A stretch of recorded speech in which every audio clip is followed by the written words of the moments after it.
फेंटा और चल दिया। बस यही मनुष्य का जीवन है। घर परिवार की दुकान को हमने खूब सुंदर जमा के रखा है, बहू है, बेटा है, नाती है, पंती है, पोता है, बहुत जोरदार दुकान जमी हुई है। अब दुकान जम तो गई, माल भी खूब खप गया, माल भी खूब बिका। तुम जो कमा कर लाए, बेटे ने लिया, बहुओं ने लिया, पत्नी ने लिया, रिश्तेदारों ने लिया, नातेदारों ने लिया, कुटुंबियों ने लिया, सबने लिया। आखिरी में फिर क्या हुआ कि बाजार वापस बंद हुआ और कंधे पर लेकर चल।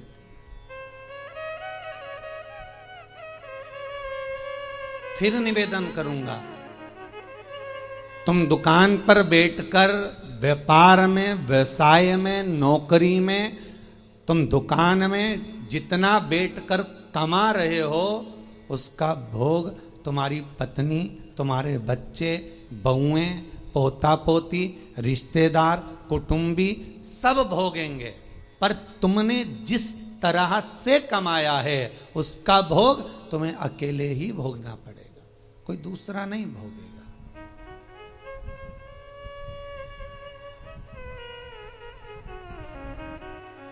जीवन में कुछ कर्म ऐसा करते हुए चलो।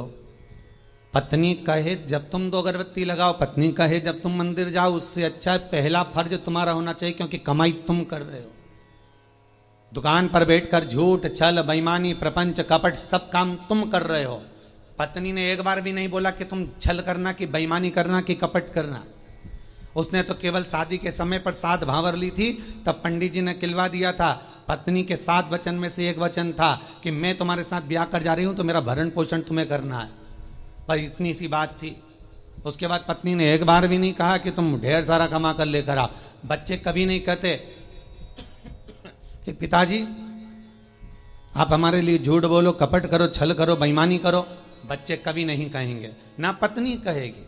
जब ऊपर जाओगे, यम की कैद चढ़ोगे, तो यमराज तुम्हें जब नरक में पटकेगा तब कहोगे मैंने झूठ पत्नी के लिए बोला था, मैंने बच्चों को पढ़ाने के लिए, आगे बढ़ाने के लिए झूठ बोला था, मेरे अकेले को नरक क्यों पटक रहे हो? पत्नी और बच्चों को भी तो पटको। तो यमराज भी कहेगा झूठ तूने बोला, कपट तूने करा, बेईमानी तूने करी, प्रपंच तूने करा, तो भोग भी तो भोग, दूसरा काहे को भोगेगा? इसलिए माता तुम्हें चिंता करने की जरूरत नहीं, तुम तो जोरदार जूड़ा मूड़ा बांध के अच्छे से रहो। पर मुख से तुम्हारा नाम है धर्म पत्नी। एक होती है पत्नी जो पति को पतन के रास्ते पर ले जाती है, सिनेमा घर ले जाती है, मायके ले जाती है, शॉपिंग मॉल ले जाती है, वो पत्नी कहलाती है। एक होती है धर्म पत्नी जो पति को धर्म के पथ पर लेकर जाती है। एक होती है धर्म पत्नी जो पति से कहती है, कथा आ रही है शिव महापुराण की, थोड़ी देर सुन लेना। अरे तो मैं दुकान पे नहीं बैठूं, दुकान पे टीवी लगवा लो, दुकान पर मोबाइल रख के सुनो। अरे नेट का खर्चा कौन सीवर वाला महाराज देगा? 150-200 रुपए का नेट चले तो कौन कौन महाराज देगा क्या? तो पत्नी उस समय पर एक शब्द जरूर बोल दे कि कमा किसके लिए रहे हो, पहले ये तो बता। घर में रोटी का डब्बा लगा लगाया रह जाता है, पत्नी फोन कर करके रह जाती है, आ जाओ भोजन तैयार है, आ जाओ। ग्राहक ऐसे टूट पड़ रहे, ऐसे टूट पड़ रहे कि 1 मिनट तो खाना खाने की फुर्सत नहीं। और बच्चा टिफिन लेके आ गया तो टिफिन 2 घंटे तक रखा दिया, ठंडा हो गया, सारा की सारा बेकार हो गया। और तुम वो ठंडा भोजन गाय की सांदी जैसा बस खा रहे, ऊपर से दुकानदार फिर ग्राहक बोल रहे सेठ जी मुंह में रोटी, सेठ फिर निकाला। किसके लिए कमाया भाई?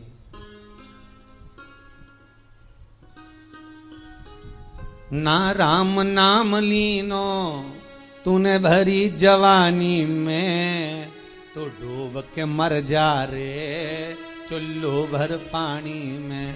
पर समझने वाली बात तो यह है कि इतना बड़ा मनुष्य चुल्लू भर पानी में डूबे कैसे? इतना बड़ा मानव चुल्लू भर पानी में डूब के मरेगा तो मरेगा कैसे? ये सोचने वाली बात है। तो उसमें भी शास्त्र में वर्णन किया, जो मनुष्य भगवान का भजन नहीं करता, जो मनुष्य भगवत स्मरण नहीं करता, जो मनुष्य भगवत कीर्तन नहीं करता, जो मनुष्य कभी स्मरण नहीं करता, वो कीड़े की तरह जन्म लेता है और कीड़ा चुल्लू भर पानी में डूबकर मर सकता।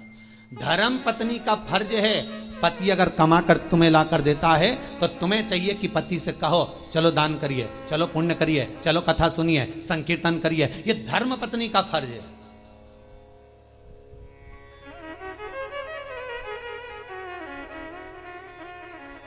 सारे कथाकार मिलके, कई बार हमने सुना लोग उसको क्या नाम थी जिसकी नाक कट गई थी रे, है? तुम लोगों को बड़ा मालूम है।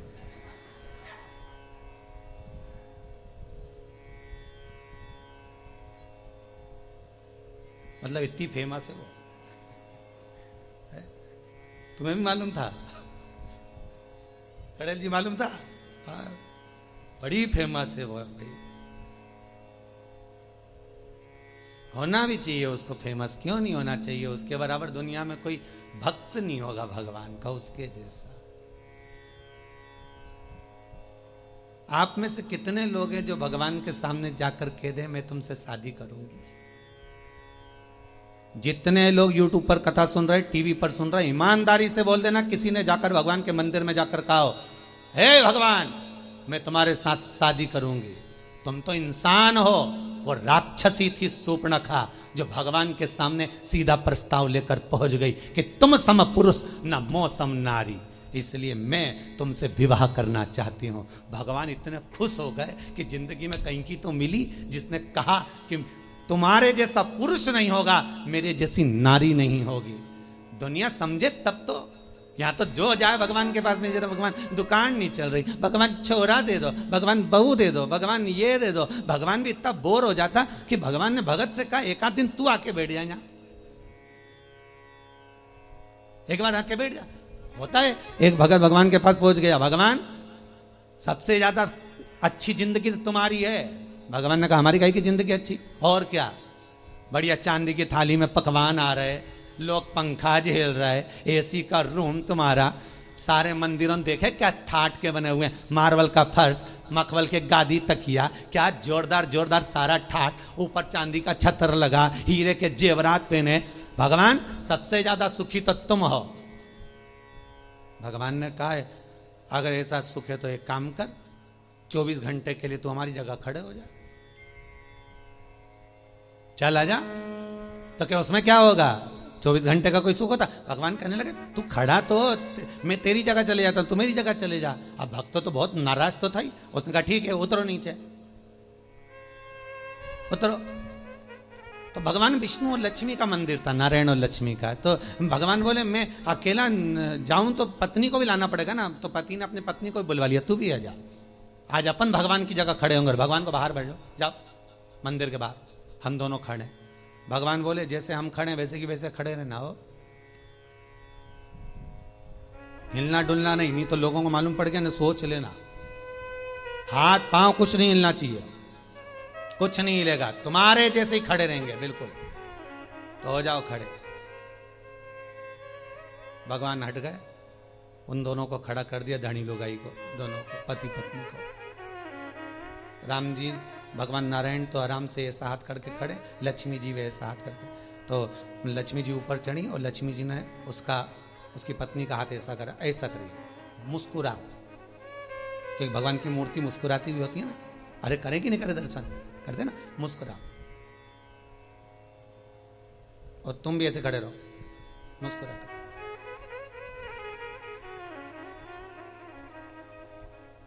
इतना छोटा सा तो काम, एसी का भी तो रूम है, अभी खाने को भी तो चांदी की थाली में सब मिलेगा। पत्नी से बोला खड़े रहे तू तो। भगवान के जाऊं? लक्ष्मी नारायण कहा ठीक है जाओ। अब कब आऊं? भगवान बोले, तो वो बोला अभी हम सारा सुख भोग लें फिर आना आराम से। हाँ ठीक है, कल आ जाऊं कि आज ही आऊं? नहीं तुम तो शाम तक वापिस आ जाओ। हम भगवान वहां तक गए तो इन्होंने मुंह फिर उतार लिया। लक्ष्मी जी बोली मुस्कुराओ, फिर मुस्कुराओ। अब सब भगत दर्शन के लिए आने लगे भगवान के। ये दोनों मूर्ति ऐसे खड़े, कोई के मेरी बहू ऐसी, कोई के मेरा बेटा ऐसा, कोई के धंधा पानी नहीं चले, नीचे से चीटा चढ़ गया।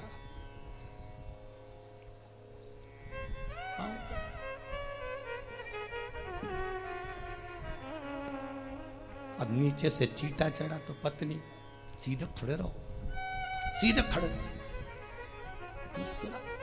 वहां से मुस्कुराए कि चीटा भगाए।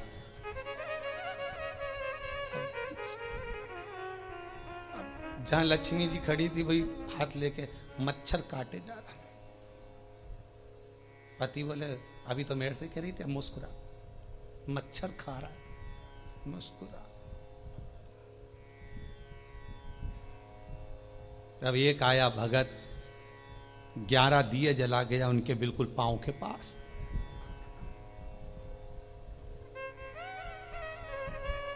पत्नी बोली आग लगा के मानेगा। पति बोला मुस्कुरा, मुस्कुरा। अरे धोती जल जाएगी, मुस्कुरा, मुस्कुरा। ऐसे खड़े रहो, हिलना नहीं है, बिल्कुल मुस्कुराई। तब एक आई बिचारी नैनों से नीर बहाती हुई, भगवान बहुत दुखी हो गई। इतने में जो पास में खड़ी थी पत्नी, हमारे से पूछ ले हम कितने दुखी हैं। पति बोला तू चुप रह, मुस्कुरा, बस मुस्कुरा।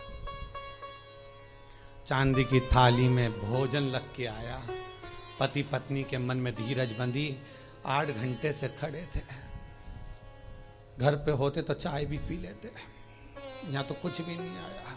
अब खाना आया है, जल्दी से खा लेना। पंडित जी थाली लाए, रखी, तुलसी डाली, हाथ में पानी लेके फेरा, घंटी बजाई, थाली ढाकी, वापिस ले गए। वापिस। पत्नी बोली और आएगा क्या? पति बोला चुप रहे, आज का गया अब तो कल ही आएगा।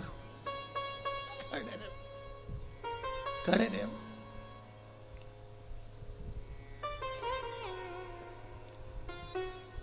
शाम के समय भगवान नारायण और लक्ष्मी आ गए। क्यों भैया, सुख में तो हो, क्या आग लगे बस सुख का नाथ, तुम तो तुम्हारी जगह खड़े हो जाओ, हम तो हमारे अच्छे, तुम वहीं आ जाओ वापिस। जल भगवान बोले हम तो नहीं आ रहा, तुम ही खड़े रहो, कि हमारे बाप की सौगंध है, हम दूसरी बार भगवान नहीं बनेंगे, तुम तो खड़े हो जाओ। बड़ी मुश्किल से भगवान नारायण लक्ष्मी फिर खड़े हुए। हमें लगता है सामने वाला व्यक्ति बहुत सुखी है, पर उसकी जगह पर जब हम बैठते हैं तब मालूम पड़ता है कि दुख जीवन में कितना पड़ा है। जीवन में दुख कितना है वो समझना। पकड़ कर हाथ जो तेरा, कहे तू लाडला छोरा, अभी सब साथ हैं तेरे, आगे होने को धोखा है। हरि भजलो हरि भजलो, हरि भजने का मौका है। हमें अपने कुटुंबी, रिश्तेदार, नातेदार जितने भी हमें अपने लगते हैं, ये कोई अपना नहीं, केवल एक लुटेरा है। कितना सुंदर लिखा है।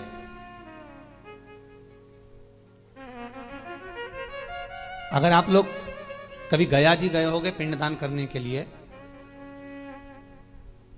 तो गया जी में, गया जी के रेलवे स्टेशन पर एक बड़ा बोर्ड लगा हुआ है कि दुनिया के सबसे बड़े लुटेरे, चोटे घर के लोग ही होते हैं। एक आपकी श्वासें चुरा रहा है, एक आपका समय चुरा रहा है, एक आपका धन चुरा रहा है, एक आपकी संपदा चुरा रहा है। उस रेलवे स्टेशन पर लिखा है कि सबसे बड़े लुटेरे चोटे अपने ही होते हैं, और नीचे लिखा है सावधान रहिए। किससे? किससे सावधान रहे? अर्थात जो लूटने में लगे हुए हैं। कोई कहता पापा जी पापा जी पापा जी कहकर उनका सारा समय खा रहे हैं, मम्मी जी कर कर उसका सारा समय ले लिया, सब कुछ तो समाप्त हो गया। वो चरित्र कितना सुंदर है साहब, कि एक व्यक्ति के घर में शादी थी, बहुत गरीब बड़ा व्यक्ति है,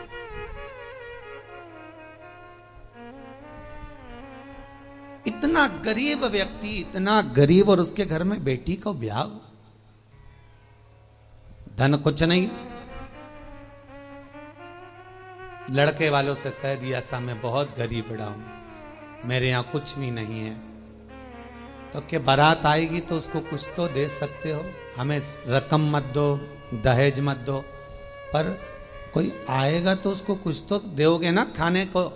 तो कि साहब मेरे पास में केवल थोड़ी सी शक्कर ले आऊंगा, नुक्ती बनवा दूंगा, खोपरा पाक बनवा दूंगा, खिला दूंगा। बहुत गरीब हूं। बेचारा गया मांग दोंग के लोगों के हाथ जोड़कर, पांव पड़कर, निवेदन कर कर सेठ जी के यहाँ से एक शक्कर की बोरी उठा कर लाया। घर में लाकर पत्नी से कहा, ये शक्कर की बोरी रखी है, बेटी की शादी के लिए रखी है, हाथ ना लगाना। कोने में रख दिया है। हलवाई से बात कर कर आया हूं। हलवाई कह रहा था मैं आ जाऊंगा, बना दूंगा। अपने पास घी नहीं है, पर हलवाई बहुत अच्छा था, वो कह रहा था मैं ले आऊंगा, तुम बहुत गरीब पड़े हो। शक्कर की बोरी रखी है, ध्यान रखना। शादी की तैयारी में लग गए सब। 2 दिन बाद बारात आना है।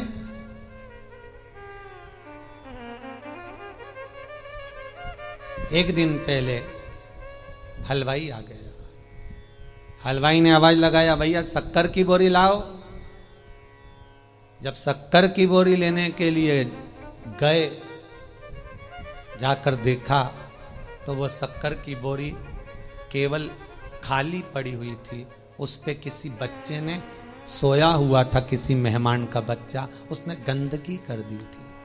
बोरी भी गंदी हो गई, हाथ लगाने के लायक नहीं बची।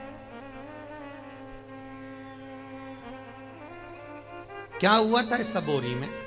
समाप्त तो हो गई शादी की एक दिन पहले। बस कुछ नहीं, घर में मेहमान आ गए। गरीब बहुत थे ये, तो मेहमानों को कुछ खिला पिला नहीं पा रहे थे। एक बच्चा बोरी से टिक के बैठ गया। उसने बोरी में उंगली करना प्रारंभ करा, एक छेद बना दिया, छेद में से शक्कर निकाल निकाल के खाने लगा। इतने में उसकी माँ आ गई। छोरा क्या कर रहा है? शक्कर खा रहा। माँ ने भगाया, वो भी पल्लू लगा के उसमें से शक्कर निकाल ली। किसी तीसरे ने देख लिया, क्या कर रही? कुछ नहीं, चाय बनाने के लिए शक्कर लिया। वो भी लग गई, उसने भी शक्कर निकाल ली। जितने मेहमान आए थे सब शक्कर खा गए, रिश्तेदार खा गए, शक्कर की बोरी पड़ी रही। हलवाई आ गया, आवाज लगाया, साहब शक्कर ला दो, चाशनी बनाना है, नुक्ती बना दूं, खोपरा पाक बना दूं, लाओ जल्दी लाओ। अंदर गया तो शक्कर की बोरी तो खाली पड़ी है। आवाज लगाया पत्नी को, सुनती हो? पत्नी दौड़ के आई, क्या हुआ स्वामी, शक्कर की बोरी कहाँ है? पत्नी बोली ये कहीं है। अरे शक्कर की बोरी कहाँ है? तो क्या ये तो मैं शक्कर की बोरी पूछ रहा हूं, तो ये क्या नमक की है तो शक्कर की। शक्कर की बोरी कहाँ है? तो ये शक्कर की बोरी की शक्कर कहाँ गई? पत्नी बोले मुझे क्या मालूम कहाँ गई, सब समाप्त तो हो गई। अब लेकर वो बोरी को गया, हलवाई से कहा भैया तो कुछ है नहीं इस बोरी में, झड़ा दी। बहुत गंदी हो गई थी, बाहर पटकी। आखिरी में उसमें गंदी इतनी हो गई थी कि आग लगाना पड़ी। तो आग लगाते भी जड़ा के देख रहे हैं कि थोड़ी बहुत शक्कर निकल जाए तो चाशनी बन जाए और नुक्ती बन जाए, और कुछ नहीं बन पाया। तब धड़ धड़ाता हुआ बारात आ गई, और बारात दरवाजे पर आई तो रो रहा था। क्यों? क्योंकि खिलाने के लिए, देने के लिए कुछ भी नहीं बचा था। खूब रोया, तड़पा। ये शक्कर की बोरी और किसी व्यक्ति की कथा नहीं, ये अपनी है। ये शक्कर की बोरी है, ये शरीर। जैसे बोरी पेक लेकर आए थे उसी समय, जन्म के समय पर ये बोरी पूरी बंद की बंद आई थी। आंख नहीं खुली थी, कर्ण नहीं खुले थे, मुख नहीं खुला था, संपूर्ण बोरी बंद की बंद आई थी। ये संपूर्ण बोरी। फिर हॉस्पिटल में किसी ने इसमें छेकड़ा कर दिया, डॉक्टर सिस्टर ने धप मारी, छेकड़ा हो गया। सबने शक्कर खाना प्रारंभ कर दी। मेरा लल्ला, मेरा कल्ला, मेरा बल्ला, सब शक्कर खा गए धीरे धीरे धीरे धीरे। और आखिरी समय तक, अंतिम समय जब आ गया, 70-80 साल 90 साल हो गए, शक्कर की बोरी जब पूरी खत्म हो गई, श्वास दुनिया के लोगों ने, रिश्तेदारों ने सब काम में लगा लगा के ले लेकर शक्कर समाप्त कर दी। श्वास जब शरीर से चली गई, शक्कर की बोरी खाली पड़ी हुई है, कोई हाथ नहीं लगा रहा उस शरीर को, वो मर चुका है। यमराज आएगा धड़धड़ाता हुआ बारात लेकर, स्वागत के लिए क्या रखोगे? शक्कर की बोरी पड़ी है। और बचा था तो आग लगाई तो उसमें भी शक्कर के दाने ढूंढ रहे हैं। तीसरे के दिन जाके तो चार अस्थियां ढूंढ रहे हैं कि इससे नुक्ती बनाए कि खोपरा पाक बनाए। करें क्या? समाप्त।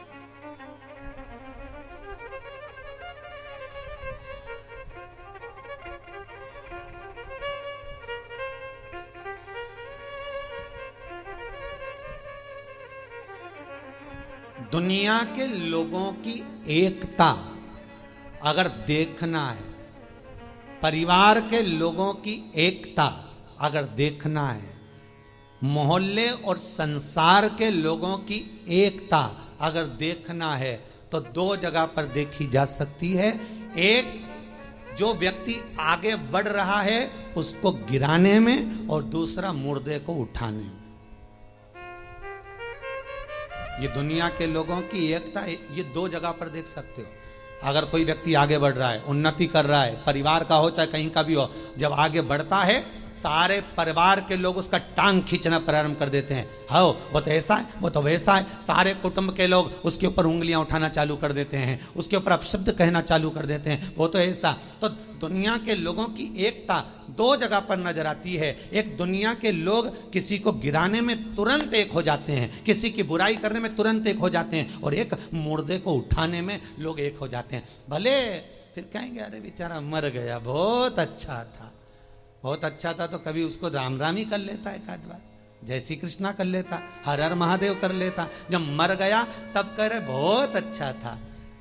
और सबसे अच्छा जब लगेगा जब वो शोक पत्र तुम्हारे पास आएगा और उसमें लिखा रहेगा इतनी बजे से इतनी बजे तक पगड़ी है, इतनी बजे से इतनी बजे तक रसोई है। और जब तुम जाके ना गुलाब जामुन ना खोपरा पाक ने बूंदी जब खाओगे, नुक्ती का रायता में बूंदी डाल डाल के डुबक डुबक के सेव डाल के जब पूड़ी के साथ खाओगे, और जितनी तुमने बुराई करी है उसके घर की नुक्ती और सेव कहीं ऐसी पच जाएगी।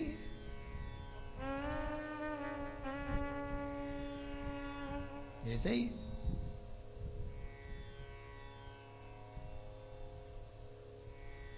सहज नहीं है महाराज।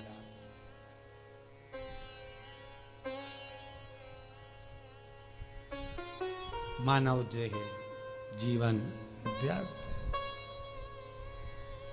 जितना भजन कर सकते हो, जितना स्मरण कर सकते हो, जितना मंत्र जाप कर सकते हो, जितना नाम जाप कर सकते हो, वो आपका है, वो टल नहीं सकता, वो व्यर्थ नहीं जाएगा।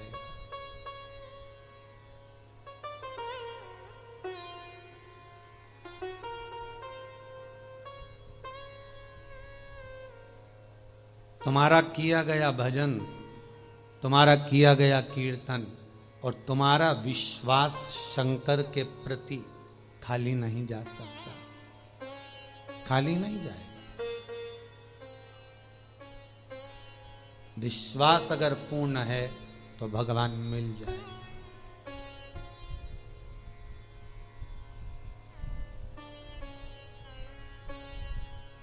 विश्वास की अगर पूर्णता है तो भगवान कहीं दूर नहीं है, भगवान हमारे करीब में, भगवान हमारे नजदीक में।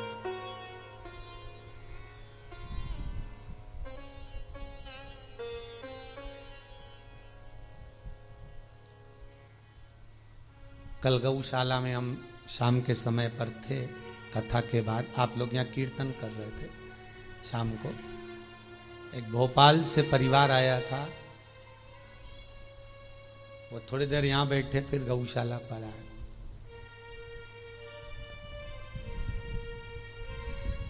हमने कहा वहां जाकर बैठो, हॉल में दर्शन करो, कीर्तन चल रहे हैं, भाभी जी की भजन गा रही थी, कल हम सुन रहे थे वहां पर। तो हमें तो केवल दर्शन करना था, इसलिए यहां पर आए हैं, आपसे दो शब्द मिलना है। मैंने बोलो, हम यहाँ मिलते करते थोड़ा सा कम ही है, अभी कोरोना महामारी के कारण बहुत दूर किसी से नहीं। बोलिए क्या बात है, इतनी रात को आप आए? दिन में आते तो पूरा गौशाला देखते, वृद्धाश्रम देखते जो बन रहा है, कुबेर भंडारी का मंदिर देखते। कहा गुरुजी कौन सा काम होता है जो क्रूज मुरूज जब बिकते हैं उसका वो जो सामान बेचते हैं, मटेरियल वगैरह जो भी हो, री मटेरियल बेचने का, उस व्यक्ति ने कोई क्रूज मुरूज का री मटेरियल बेचते हैं, कुछ बेकार भंगार जो भी होता होगा, उसको बेचने में उसके 28 लाख रुपए उलझ गए थे। तो वो केवल ये बताने के लिए आया था कि 2 उपाय कर लिए, वो 28 लाख रुपए जो 12 साल से उलझे थे वो आ गए, बस ये बताने के लिए आया। हमने कहा आ गए तो शंकर जी को धन्यवाद दो, भोजन करो जाओ, यहाँ तो भोजन चालू है, खाओ जाओ। आज आते आते हमारे आगर वाले भी, क्या नाम बताया, मेठी जी है, उनके चेहरे पे आज बहुत खुशी दिख रही है मेठी जी, और होना भी चाहिए। एक बार खड़े होके बताएंगे आप, थोड़ा सा दिखाइएगा मेठी जी, आज क्या खुशी मिली है आपको? माइक देना जरा उनको।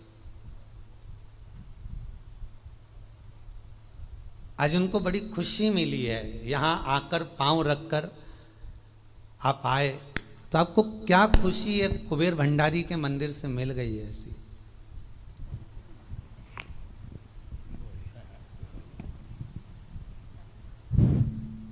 हम आगर से जब चले थे तो इस भावना के साथ चले थे कि गुरु जी से कोई साधन पूछेंगे, ये मेरा बिछोट बच्चा है जी, और ये इसका पुत्र है, ये बहू है, ये बड़ा बच्चा है जी। मेरा बिछोट बच्चा जो है, वैसे ये मेडिकल स्टोर पे बैठता है, ये भी मेडिकल स्टोर है, पर बिछोट ने वो इंजीनियर हो गया, बोले मैं तो नौकरी करूँगा। ठीक है भाई, नौकरी कर, 2-4 जगह करें, कहाँ करें। हम आपसे ये निवेदन करने आए थे कि या तो आप इसको कोई परमानेंट नौकरी की कोई साधन बता दो, और नहीं तो इसे घर वापस बुलवा दो। हमने आके यहाँ पे बैठे, पानी वानी पिया, भोजन किया, फिर गौशाला में दर्शन करने गए। बस गौशाला से दर्शन करके हम जैसे ही यहाँ आए और उसका मैसेज आ गया कि बाबूजी मुझे मेट्रो में अपॉइंटमेंट मिल गया है परमानेंट, आगरा से मेट्रो चलेगी, उसमें मैं सरकारी नौकरी उसे प्राप्त हाँ, हो गई। हाँ। बहुत बहुत धन्यवाद। बैठिए मेठी जी, ये आपकी कृपा है। नहीं, बाबा की कृपा है बेटी, बहुत बहुत साधुवाद। आपका प्रेम, विश्वास, करुणा केवल भगवान पर अगर है तो मेरा विश्वनाथ कमी कुछ नहीं रख सकता। वो विश्वास आपके भीतर शंकर की कृपा से आना चाहिए। कोई जरूरी नहीं कि हम मिले ना मिले, परंतु आपका विश्वास यदि शिव के प्रति है, शंकर के प्रति है, तो बाबा उस विश्वास को पूर्ण करता। वो विश्वास पूर्ण करता। अब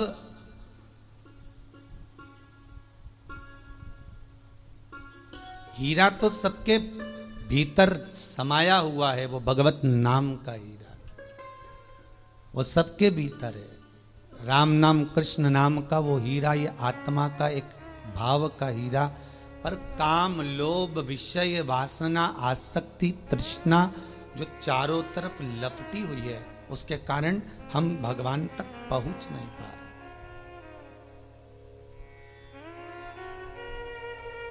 ठंड के दिनों में रेलवे स्टेशन पर जाकर खड़े होंगे तो मालूम पड़ेगा ये एक्सप्रेस इतने घंटे लेट चल रही है। पूछा जाए क्यों, तो कहा धुंध बहुत है, कोहरा छाया हुआ है, इसलिए ये धुंध के कारण, कोहरे के कारण बहुत लेट चल रही है। ट्रेन के सामने धुंध पड़ी है, इसलिए ट्रेन भी लेट हो जाती है। मन के सामने अहंकार की, लोभ की, विषय वासना, काम की धुंध चढ़ी है, इसलिए यह मन मेरे शंकर तक नहीं पहुंच पाता। इस मन को शंकर तक पहुंचाने के लिए अहंकार, काम, लोभ, विषय, वासना, आसक्ति, तृष्णा की धुंध को हटाना होगा। जब ये धुंध हट जाएगी